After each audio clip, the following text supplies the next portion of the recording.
let's start. If you have not subscribed, you can subscribe and stay connected with us. So the next property is called displacement reaction. So what is displacement reaction? To understand that, we will study a very important property which is called the reactivity series. So the word reactivity explains that this will explain something to do with reaction. So here we are studying how do metals react with substances. So to understand displacement reaction, we will first see that there are some metals which I am writing: potassium, sodium, calcium, magnesium, aluminum, zinc, iron. So this is potassium,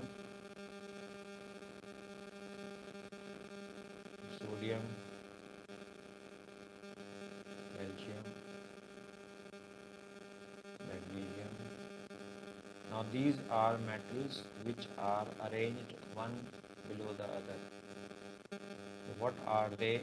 They are metals which are arranged in a particular pattern. So this is called reactivity series. So what is reactivity series? It is the arrangement of metals in the order of decreasing reactivity. So this arrow is going down, which means the reactivity is decreasing. It is the arrangement of metals in the order of decreasing reactivity, where most reactive metal is at the top and the less reactive metal is below it. So potassium is the most reactive metal, which is at the top, and sodium is the next reactive metal, which is below it, and they are arranged in decreasing order. So this is called reactivity series.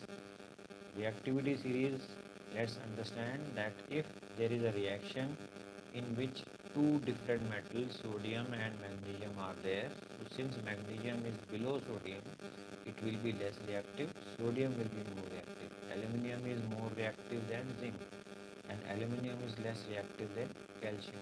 So this is the reaction. Now this is understood in the next topic, which is explained in the form of an experiment here.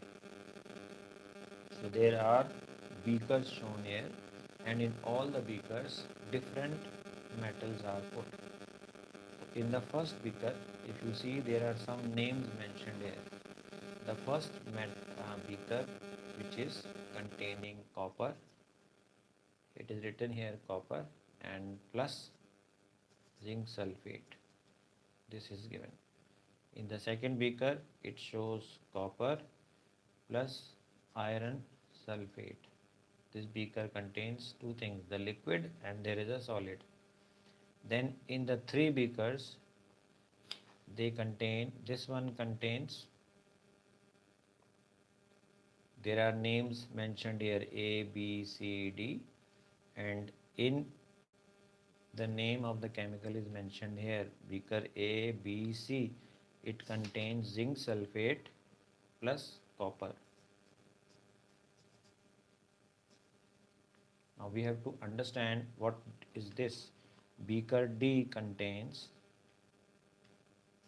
copper plus iron sulfate, and the last one contains iron plus zinc sulfate.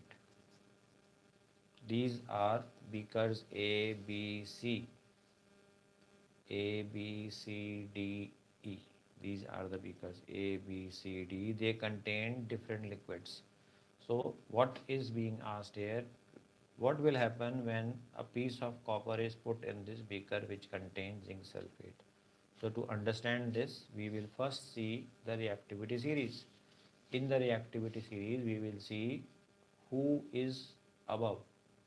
So copper and zinc are the two things we are seeing. It is written here zinc, and copper is here. So copper comes after iron. There are other but main metals I have mentioned. So since copper is here and zinc is above it, this means zinc is more reactive.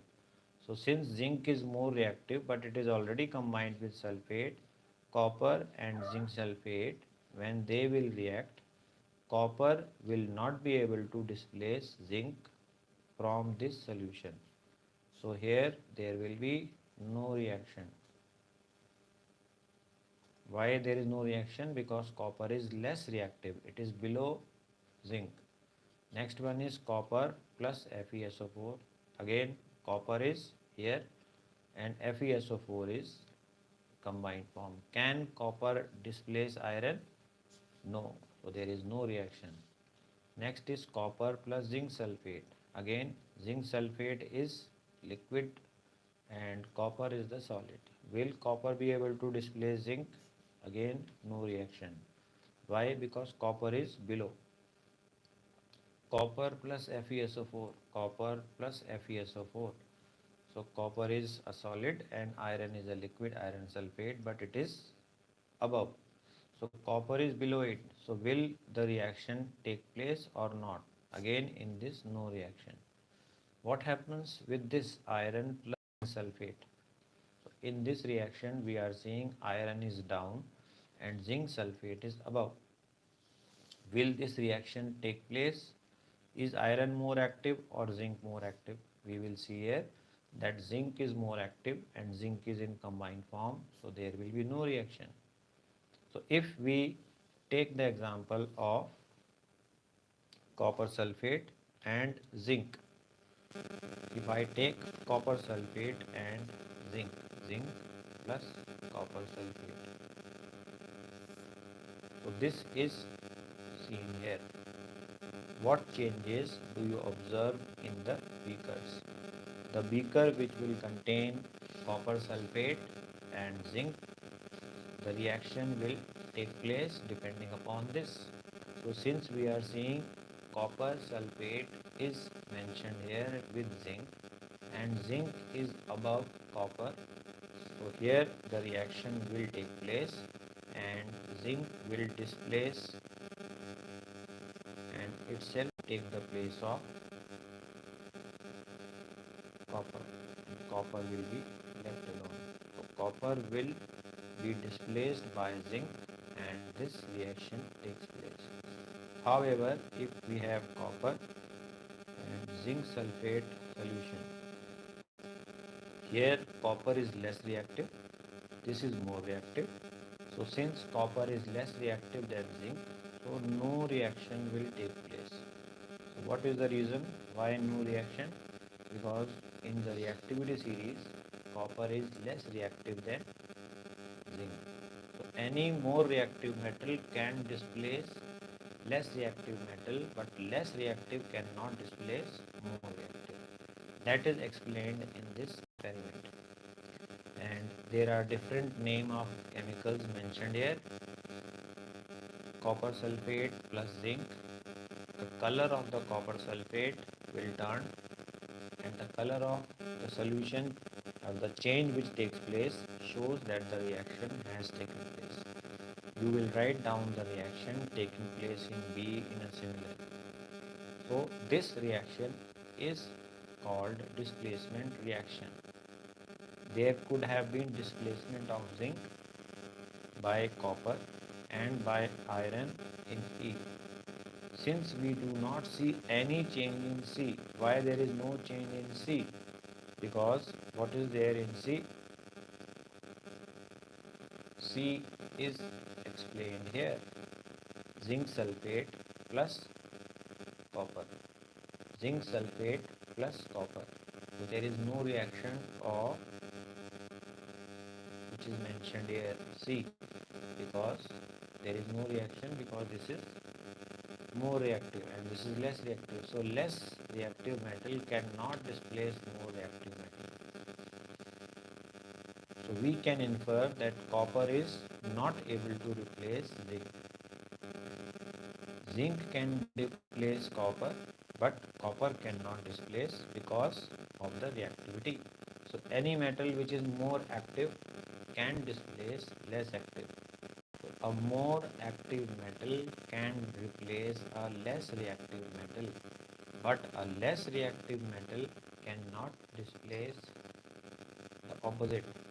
More reactive metal can replace a less reactive metal, but a less reactive metal cannot replace a more reactive metal.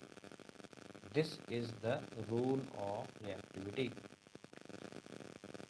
Why there is no displacement beaker D and E also? Beaker D and E, we have discussed that they are not reacting because less reactive cannot displace more reactive.